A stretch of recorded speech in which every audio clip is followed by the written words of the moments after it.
What's up, everybody?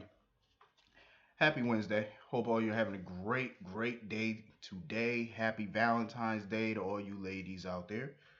Um, so it's still Valentine's Day in Port Charles, and it's officially Valentine's Day for us in reality. Um,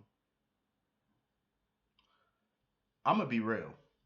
Some of the people in this episode they need an ass whooping. I'm just saying. Some of them need an ass whooping. Amy, you need an ass whooping. Kiki, you need a cold shower and some coffee. Drew, you need a sedative, bruh. Sam, you just need to get your life.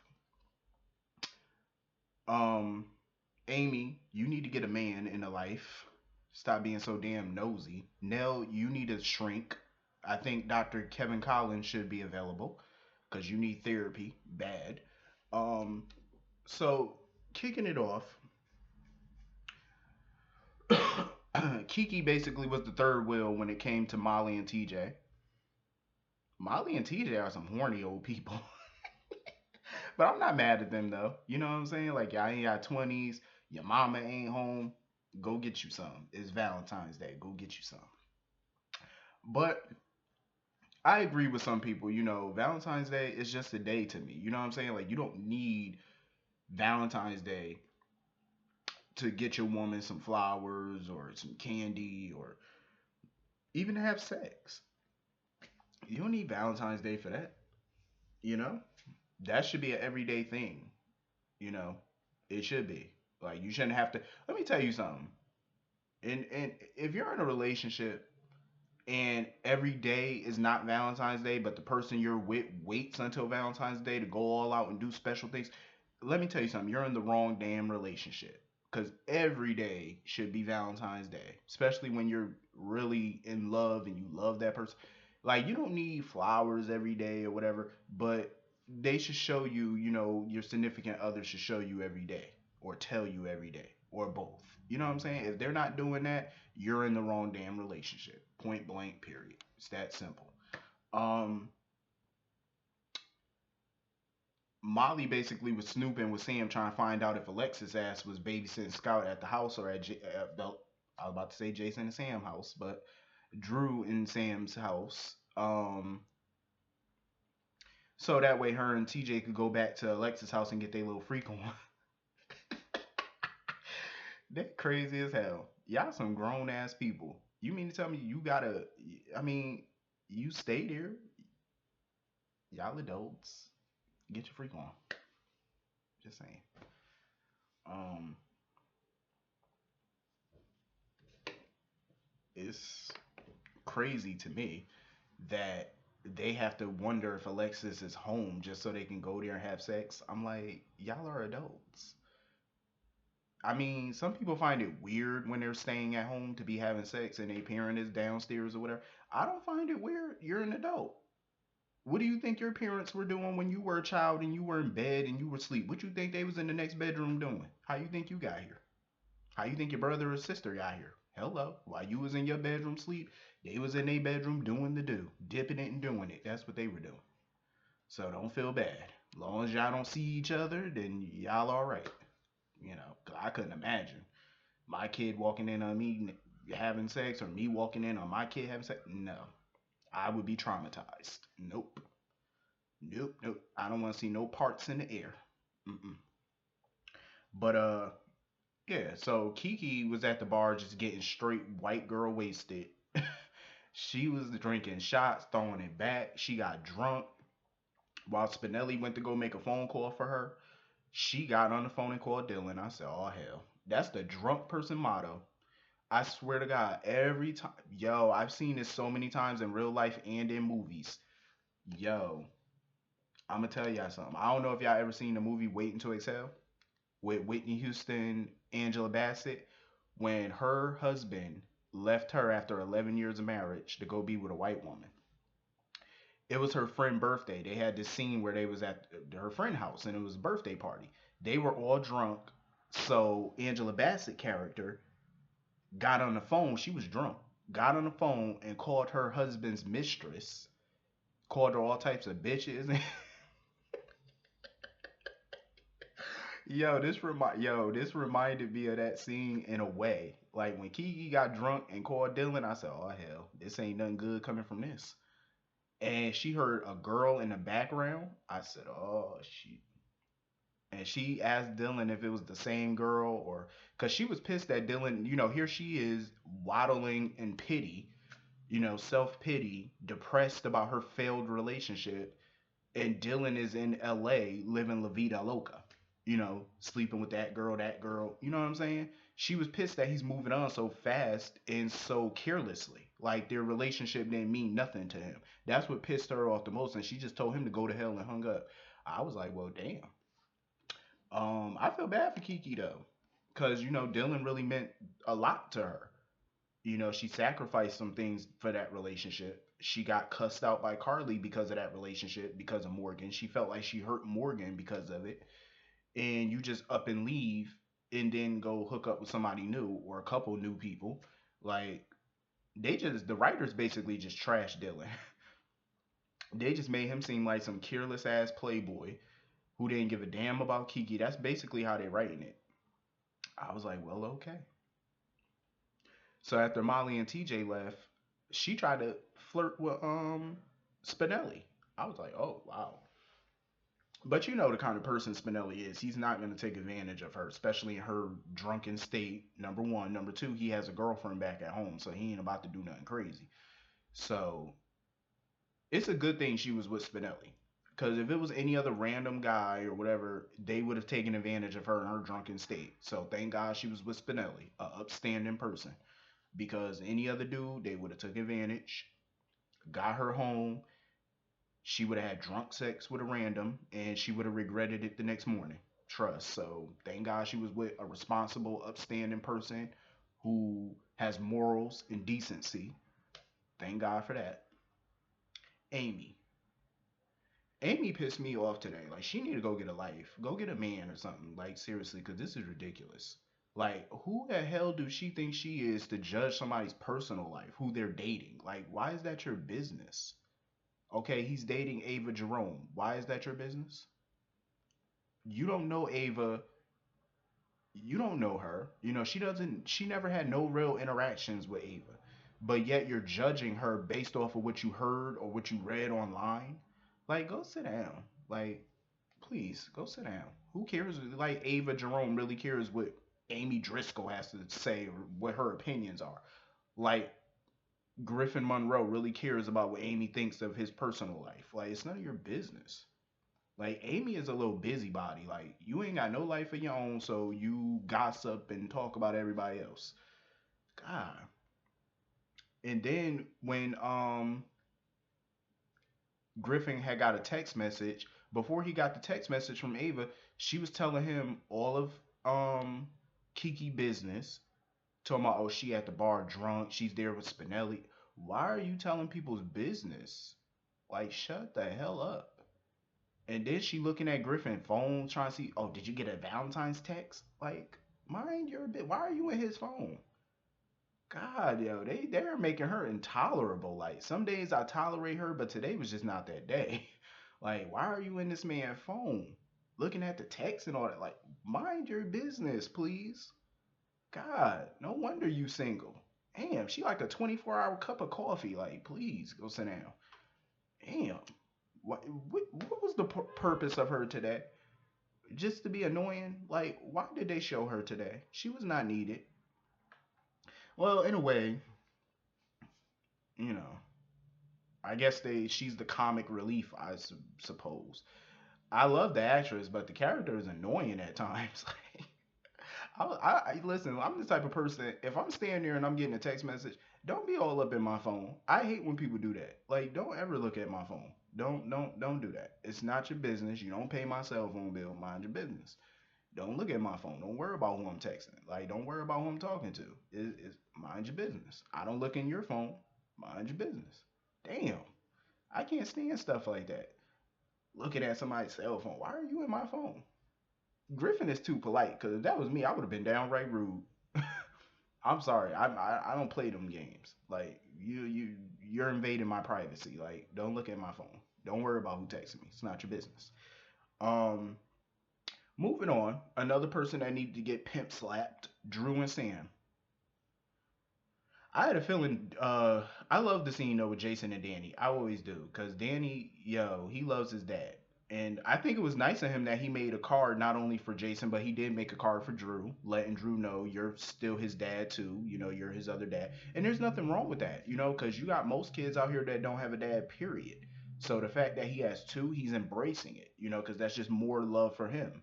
You know, so he's embracing that. And he is, Drew is the dad that he came to know, and technically he is his stepdad plus his uncle. So that sounds a little weird when you think about it. Your first he was your dad, then he's your stepdad, and he's your uncle. That sounds like some Jerry Springer shit. I'm just saying, like, ill. Then your sister is your sister, but she's also your cousin. Molly and Christina, they're sisters and first cousins. Ew. People need to stop sleeping with brothers. Well, Alexis knowingly slept with two brothers, so Sam didn't know she was sleeping with a brother, so. But that's just still nasty. Ew. How do you explain that to folks? I guess they just consider themselves siblings instead of cousins, I suppose.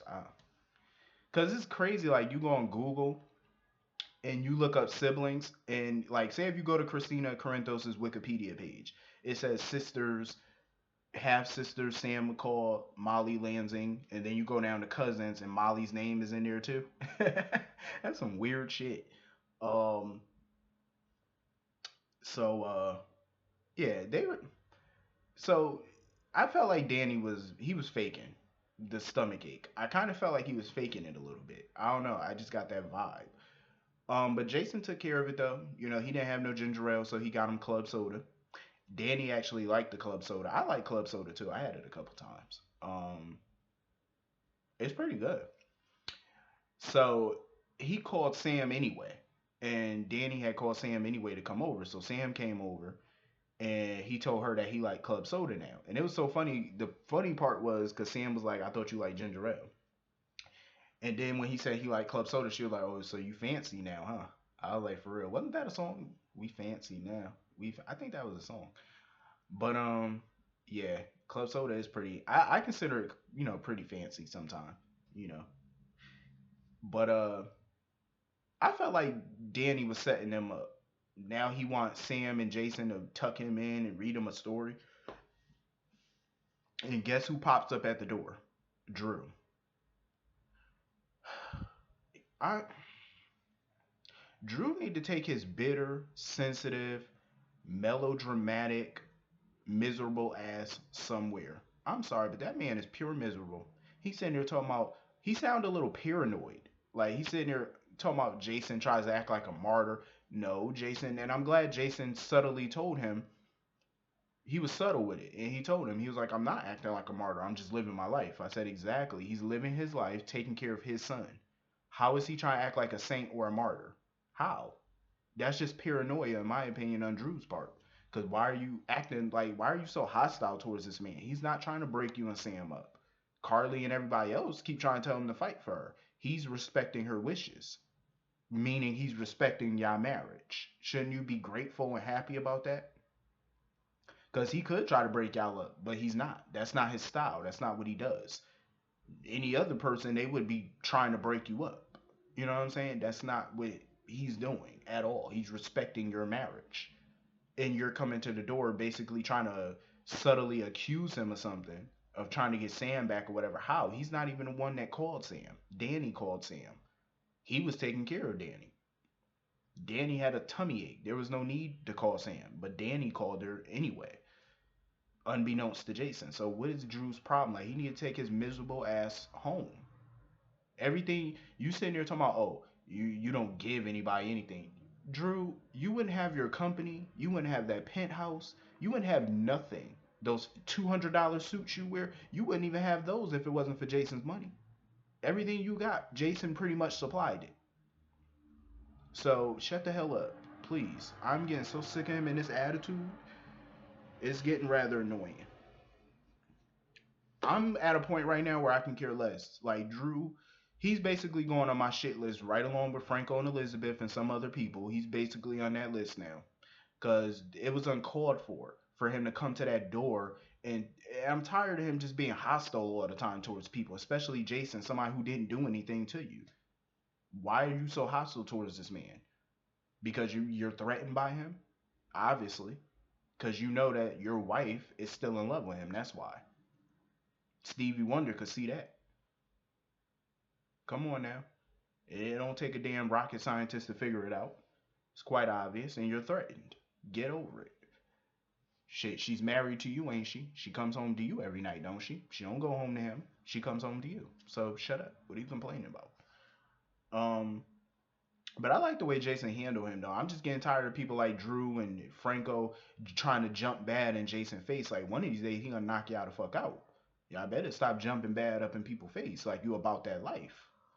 I'm telling you now, you're gambling with your life. You keep jumping in somebody's face like that, talking junk. Like you taking a gamble. I'm telling you right now, you better chillax. Um, so Sonny and Carly sitting here reminiscing, drinking a wine or whatever. Mike come downstairs ruining their little sexual healing moment. My whole thing is Sonny and Carly, they know good and well they got a guest upstairs. And that's a pretty big house. Why are y'all trying to have sex in the living room? That's just no. Y'all couldn't take that shit to y'all bedroom. And then Carly was talking about Jocelyn like Jocelyn was 5, 6 years old or something. Oh, Jocelyn's at a sleepover. Why you say it like it's the way she said it, like she was like 6 years old or something. Like, isn't the girl 14? She's at a sleepover. Like she 2 or something. Oh, she had a play date. Like, she's damn near grown. Like, can't you call it something else? Like, she's at a friend's house. Call it that. Sleepover. I guess. But yeah. Why are y'all trying to have sex in the living room knowing Mike is right upstairs? Why not go to your master bedroom, which is big? Why not go up there? I'm just saying, like, when you have a guest in the house, it's not appropriate to be having sex all up in public places. Like, I understand it's their house, but you have a guest who can come downstairs at any point. So, might want to take it to your bedroom, please, or the bathroom, your master bathroom, wherever. Take it to your car. Mike, little old ass, about to get himself lost because he got that Alzheimer's. I'm telling you right now, he got it. I know he do. The signs are there. Um, Now he done left his phone in the room. He probably think he got it. He about to get lost. You know where I think he might go? Kelly's Diner, because remember he used to work there, so he might stumble on up in there. Probably still think he still worked there. I mean, it's not funny to laugh at him or nothing like that, but wouldn't that be crazy if he go up in there thinking he still worked there after all these years? I mean, shit, he left 8 years ago.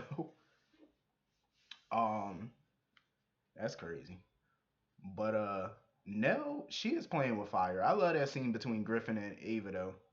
Ava was killing that dress. I'm gonna tell you right now, Ava looked good. Sop her up with a biscuit.